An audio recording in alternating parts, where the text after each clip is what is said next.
مانتے رہیں گے۔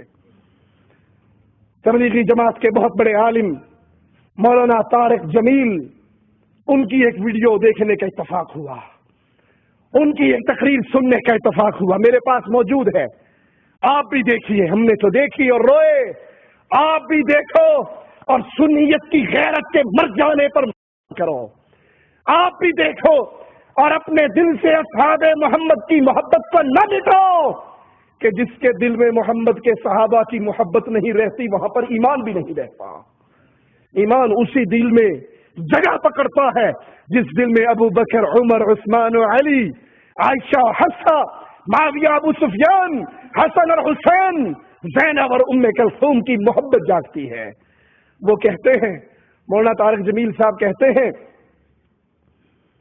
کہ یہ بھی سن لو، صحابہ کرام کو کافر کہنے سے آدمی کافر نہیں ہوتا، صحابہ کرام کو کافر کہنے سے آدمی کافر نہیں ہوتا، یہ میں نے اپنے اکابر کے فتاوی میں کہیں پڑھا ہے۔ ایک آدمی کہتا ہے کہ تمام صحابہ کافر تھے، اس پر اس کے کفر کا فتویٰ نہیں آئے گا، تکفیر صحابہ کے قائل کو کافر نہیں کہا جا سکتا۔ یہ بھی سن لو کہ تک صحابہ کو کافر کہنے سے آدمی کافر نہیں ہوتا، یہ اپنے ہی اکابر کے فتاوی میں نے پڑھا ہے۔ ایک آدمی کہتا ہے سارے صحابہ کافر تھے، اس پر اس کے کفر کا فتویٰ نہیں آئے، لیکن تکفیر صحابہ کے قائل کو کافر نہیں کہہ سکتے۔ انا للہ و انا الیہ راجعون۔ خود ساختہ امت کے جوڑ کے لیے بے قرار ہونے والے مولویوں، اگر تم صحابہ کے ایمان پہ امت کو جوڑنا چاہتے ہو تو یہ خسارے کا سودا ہے۔ ارے پہلے مسلمان تو یہی تھے، اگر ابو بکر مسلمان نہیں، اگر عمر مسلمان نہیں، اگر عثمان مسلمان نہیں، اگر علی مسلمان نہیں، ان کو کافر کہنے والا اللہ کی قسم 1000 دفعہ کافر ہے، وہ مسلمان نہیں ہے۔ تمہاری غیرت اس کو مسلمان مانتی ہے تو مان لے، توحید کو اپنے سینے میں جگانے والے کی غیرت ابو بکر، عمر، عثمان کو کافر کہنے والے کو کبھی مسلمان نہیں کہہ سکتی۔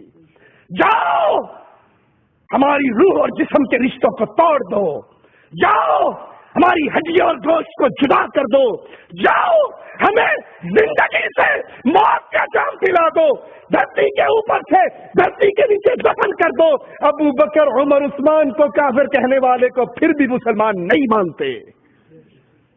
تم نے اسلام کی ساری بنیادیں ہی گرا کر رکھ دی، یہ مسلمان نہ بچے تو مسلمان کون ہے؟ ارے اگر ابو بکر نہ ہوتے، عمر نہ ہوتے، عثمان نہ ہوتے، تم بر صغیر والوں ہندوؤں کے مندروں میں تل کھڑکا رہے ہوتے، بتوں کے سامنے سجدہ ریز ہوتے۔ عثمان رضی اللہ عنہ وارضاہ، ذی النورین عثمان، بلوچستان کے ساحل پہ اپنے دورے خلافت میں فوجیں نہ اتارتے، بر تمہیں ایمان نصیب نہ ہوتا۔ معاویہ رضی اللہ عنہ وارضاہ بحری پہلا بیڑا بنا کر قسطنطنیہ کو فتح نہ کرتے، اسلام کیسے پھیلتا؟ جنہوں نے اسلام کو پھیلایا تم نے انہی کے ایمان کے انکار کرنے والے کو ایمان کا سرٹیفکیٹ دے دیا۔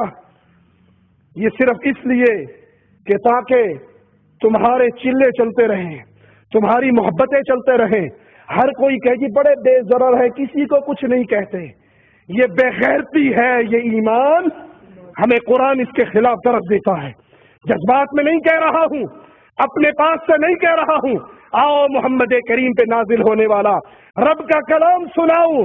ذالک مثلہم فی التوراۃ ومثلہم فی الانجیل، میرا مالک فرماتا ہے صحابہ کی یہ مثال انجیل میں ہے، تورات میں ہے، کہ زرع اخرج شطأہ فآزرہ فاستغلظ فاستوى علی سوقہ، ان کی مثال ایک کھیتی کی طرح ہے، بیج سے ایک چھوٹی باریک سی کونپل نکلتی ہے، پھر وہ تھوڑی سی مضبوط ہوتی ہے، وہ پھر تنا بنتی ہے، تنے پہ سیدھی کھڑی ہو جاتی ہے۔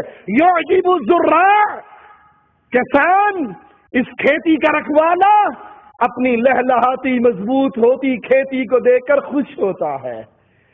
یہ صحابہ کرام کی کھیتی کس کی کھیتی تھی؟ محمد رسول اللہ کی۔ یہ بیج کس نے بوئے تھے؟ محمد رسول اللہ نے۔ یہ کھیتی محمد کریم کی، مثال صحابہ کی تھوڑے تھے، علی، ابو بکر، خدیجہ، بلال۔ پھر یہ کھیتی پھیلنے لگی، یہ مکہ میں پھیلی، یہ مدینہ میں پھیلی، یہ جزیرہ عرب میں پھیلی۔ پیارے حبیب اس کو دیکھ کر خوش ہوتے تھے۔ اگلا جملہ سنیے اور ان دیوس مولویوں کو سنائیے جو صحابہ کے دشمنوں کو، ان کو کافر کہنے والوں کو مومن مانتے ہیں۔ لیغیظ بہم الکفار، صحابہ سے نفرت کافر کرتا ہے۔ اس کھیتی کو دیکھ کر کس کو غصہ آتا ہے؟ غیظ و غضب میں کون تڑپتا ہے؟ محمد کریم کی بڑھتی ہوئی کھیتی کو کون برداشت نہیں کر سکتا؟ جو ان صحابہ سے نفرت کرے، بغض کرے، ان کے سینوں میں آگ جلے۔ ابو بکر، عمر، عثمان کا نام سن کے قرآن اس کو کافر ہونے کا سرٹیفکیٹ دیتا ہے۔ مولوی صاحب تم جتنا مرضی اسے مسلمان کہہ لو، قرآن مسلمان نہیں مانتا۔ قرآن حکیم کی یہی آیت، قرآن حکیم کی یہی آیت بیان کر کے امام مالک رحمہ اللہ فرماتے ہیں کہ صحابہ کرام سے نفرت کرنے والا، بغض رکھنے والا کافر ہے، مسلمان نہیں۔ ایک